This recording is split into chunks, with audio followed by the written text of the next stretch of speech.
This is called coloring the water. When you have a leak, here's what it means. There are 3 plastic cups on a table, all filled with water, and under all 3 cups is a puddle of water. One of the cups is leaking. You don't know which one. So you put red dye, green dye, and red dye in each of them. Whatever color the water on the table turns, you know which cup has the leak. So the argument is Trump whispers to somebody, I'm firing Mike Waltz. That person runs to the press and screams, Mike Waltz is fired. And then Trump waits to see if the press picks the story up. And then he knows who is leaking this information. Now, it might not be a single individual. It could be a department. But there's a lot of speculation that Trump leaked the first half of the story to see if a certain area of his administration would be leaking the information. Then later in the day announces, in fact, Mike Waltz is going to be UN ambassador and he's not being fired at all. So the media walked right into this one. Well, I mean, they walked into it because they're looking for any way that they can, slime Trump. Any kind of problem in the administration, they're looking to focus on as much as they can because, I mean, their entire business model is counter Trump. And I don't see anything new in this. Then my question is, who was responsible for the signal leak, and is there really any way to find out? I don't imagine it's probably multiple people. Well, I thought they already said it was like an intern or something who accidentally added them because they sausage fingers it. Wasn't it like from the signal? Yeah, it was something like they sausage. There was an intern. I don't know exactly who did it, but I heard there was some staff or intern set up the signal chat a day prior, and they like sausaged fingers Goldberg into it or something. I don't know if it should have been on Signal in the first place. That itself seems like a security failure. I think the issue is that Signal disappears the messages that are supposed to be in the public record. That's why it's wrong. I don't care if they're using Signal. Signal's encrypted. The other thing as well is that they don't trust the American security establishment.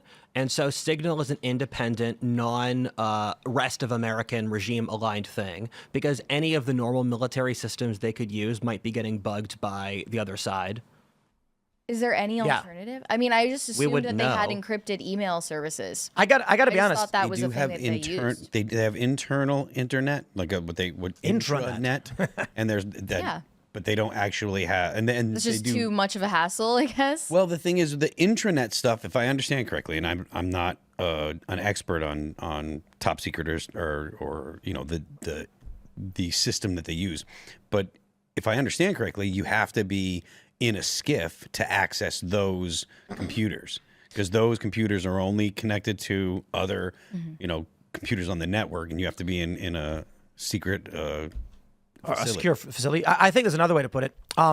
Mary, do you believe there's a deep state? Sure. I mean, there's a group of people who are hired that persist in these executive level and intelligence level jobs, or I should say governmental level jobs, whether or not a new administration comes in. So Obama gets elected, there's holdovers from the Bush administration. Then Trump gets elected, there's holdovers from Obama and Bush. Mm-hmm. So we refer to those people that have been in government for decades without being elected as the deep state. That's a simple way of putting it. The next question is, do you believe that there are people working in government who are working to oppose Trump and his administration? People who were hired by Trump? No. Well, I think people, maybe. including people who were hired by Trump, yeah. So what I see with this, why would they use Signal for, of all things, and why not go to the skiff or whatever? Sounds to me like they actually trust Signal can't be breached by intelligence agents who they don't trust. Well, when they let them in, yeah, which is the sausage fingers. I don't know if I believe sausage fingers is the... Well, then what you think someone intentionally brought him in? Your Occam's razoring it, but I don't think so. Sausage fingers, that's the explanation. Possibly. Autocorrect. What was his name? The journalist. Goldberg? The Atlantic. Was it Jeffrey Goldberg? Or some other Jeffrey? What? How does that happen? No, I don't know. They were swiping and type Jeffrey something else. Oh, come on! I accidentally ordered an extra burrito the other day on DoorDash. You could sausage fingers on accident. It happens. Okay. I was swiping through the thing, and then I must have hit the plus when I was ordering my burrito bowl. So we put it in the fridge. Somebody ate it. So you don't think there was even a leaker to blame? Not an intentional leak. I think it was unintentional. Yeah, because this is not how you leak stuff, and nothing was really leaked. I got to be honest. I still think there's a strong possibility Signalgate was they intentionally wanted this information to get out. So they brought Feels Goldberg. like a scripted group chat. Yeah, it was the most Now you say tame- this, and like I'll say that. But read what they said in that chat, and it's really mundane. It's like only America can stand to defend our. I was like, why are they talking like this? And there's no shorthand either.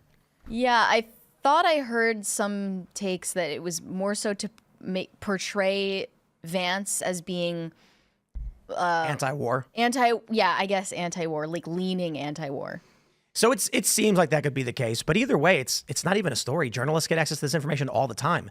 The issue is that any reasonable human being would just respond with, guys, I shouldn't be in this chat. Thanks for checking out this clip from Timcast IRL. Make sure to watch the show live Monday through Friday at 8 p.m. Subscribe to this channel, and we will see you all there.